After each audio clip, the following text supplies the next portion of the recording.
In this video, I want to discuss one of the most important secrets about being in business.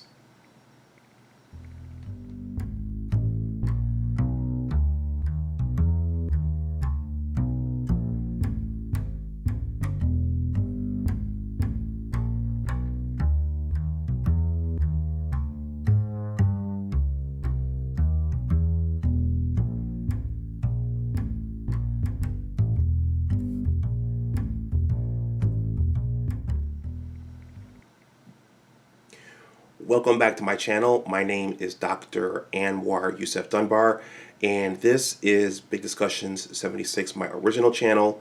First of all, please like this video, please share it, and please subscribe.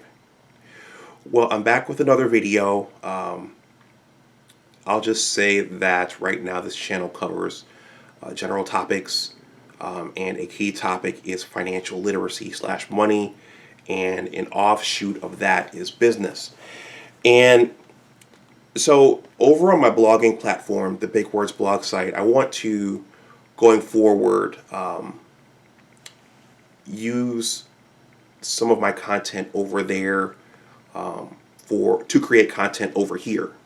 And I have a lot of content over there on my blogging platform, particularly in the areas of money, business, and technology, and other topics. But I want to talk a little bit more about business on this channel. And a recent blog post that was submitted by one of my collaborators / clients dealt with, it basically talked about your business aligning with your morals and your values. And I'm going to leave that blog post in the comment section below because that's very, very important.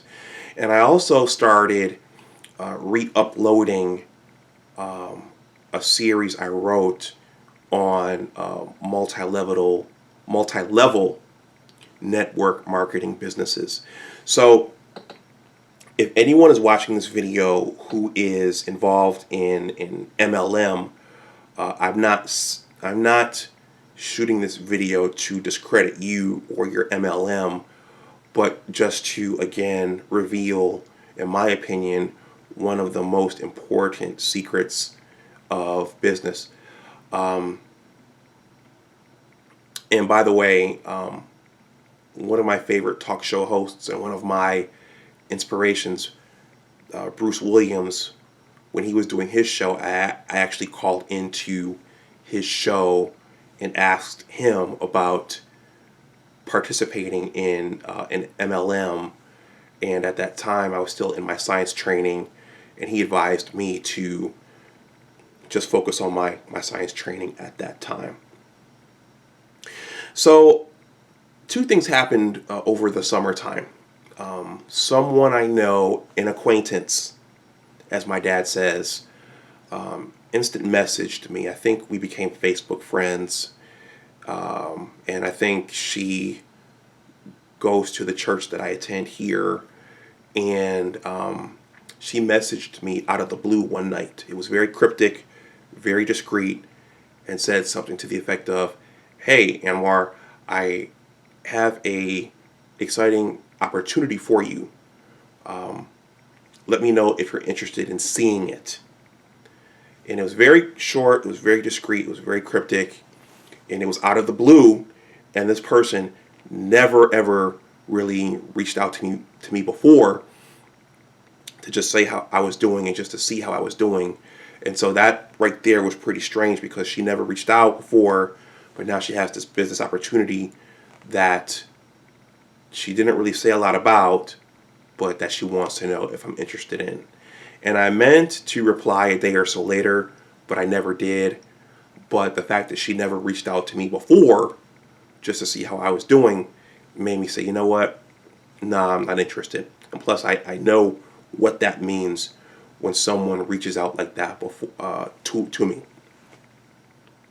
Another friend it was around the time of my birthday, and I'll just say that there was the potential for us to, do something for my birthday, have drinks or something.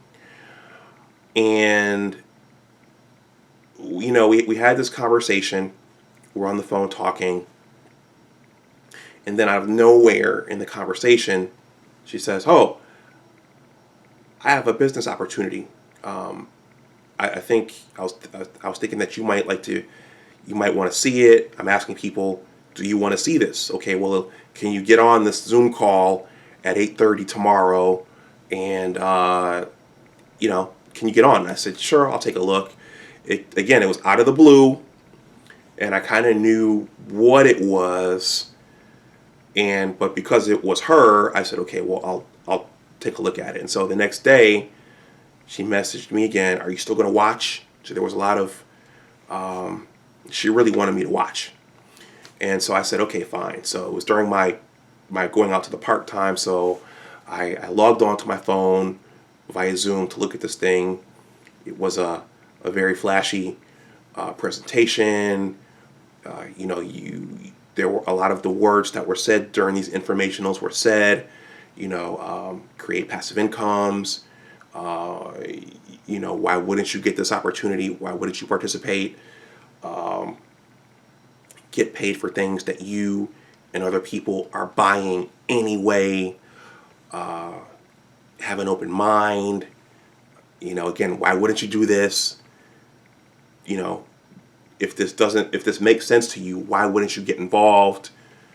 Talk to the person afterwards who sent you here, and they will tell you what to do next. And then my friend, afterwards, she called me, and I didn't feel good about it because I had been invited to these things before. And what I realized when I was sitting there watching it was that I realized that she had prospected me. Prospecting. So for those of you who don't know, prospecting, well, it's like recruiting a college athlete or recruiting someone to play in the major leagues. You're going out looking for people to get involved in whatever it is you're doing. And I have dibbled and dabbled in MLMs before. I'm not going to say which ones they were, but when I was in upstate New York living with my father doing my postdoc, I was involved with an MLM just briefly, and it sounded really, really good on paper. But one of the things that gave me pause was the lead of this particular group. He was very, very aggressive about signing other people up. And so I remember one day he met me on my lunch break during my postdoc, and he said, "Does this opportunity make sense to you?" I said, "Yeah, it sounds like a really good idea." And he says, "All right," he said, "write down 10 names of people that you know who might be interested in this as well so I can call them." And that didn't sit well with me because I wouldn't want someone else that I know giving my phone number to someone else so that they could call me and try to hook me into whatever it was that they were doing. So in terms of my morals and my values, that didn't sit well with me. And so I told the guy, "Hey, I can't do this, because I wouldn't want someone else just giving my phone number out randomly." And so with my friend who asked me to look at this opportunity, there was a follow-up call. What did you think? Did you think you could use anything? Do you think you know anyone else who might want to get involved? And I just kind of told her, what, look, I don't think this is for me, and I don't think that this would be a good fit for me, and it sounds cool, but I don't want to get involved. And so I'm saying that to say that a part of those types of businesses is prospecting people, and you have to go out and do the legwork and find people and recruit people. And one of the biggest secrets that I've learned about business after monetizing my blogging platform and kind of finding my own way out there is that you have to believe in what you're doing. You have to believe in your operation. You have to believe in your mission. And if you're only doing it for the money, then you're not going to do it well. And when I look back, I realized that when this person back in upstate New York asked me to write those 10 names down, I didn't feel comfortable. And I didn't believe in that. And I didn't believe in just recruiting people to come to these big informationals. And I didn't believe in prospecting people and hooking people in and reeling them in and bringing them to this unknown thing. And that wasn't the only one. You know, before I left Ann Arbor, I met a guy in a Meijer late at night. And he told me, you know, about his e-commerce business. And he told me to keep an open mind. And then when I moved to Albany, I knew another woman down at the state capitol a very beautiful woman who I would see from time to time. And I remember one day in the cafeteria, she was looking at me with kind of a crafty eye. And she says, "Hey, I'm a part of this thing. You know, I'm trying to get people to get involved. Maybe you'd like to come. Just remember to keep an open mind."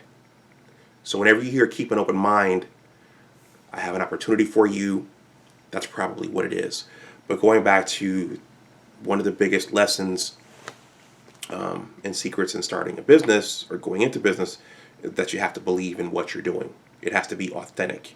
And just getting the money is probably, if you're just in it for the money, you're probably not going to go very far in it.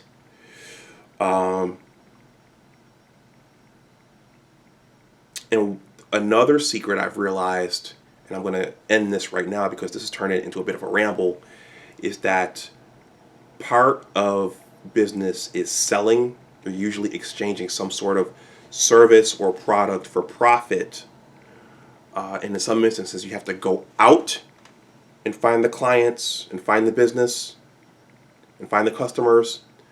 But the optimal, in my opinion, the optimal scenario is when the business comes to you. It's more organic that way, and it's also easier.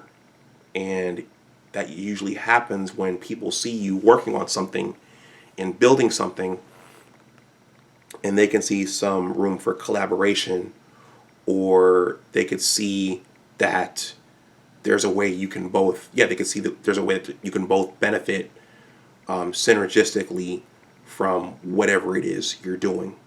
For me, it was blogging, and I didn't understand. I didn't know that could turn into a profit generator in itself, and I actually discovered that by accident. But what happened was that traffic started coming my way, and I think in many instances that's the best case scenario, especially if you're not a natural salesperson, if you're not a natural car salesman. So in any case, I'm going to stop this here. Please let me know what you think in the comment section below. Again, you have to believe in your concept, you have to believe in your operation, and it has to be natural. If you're just doing it for the money, you may not go very far.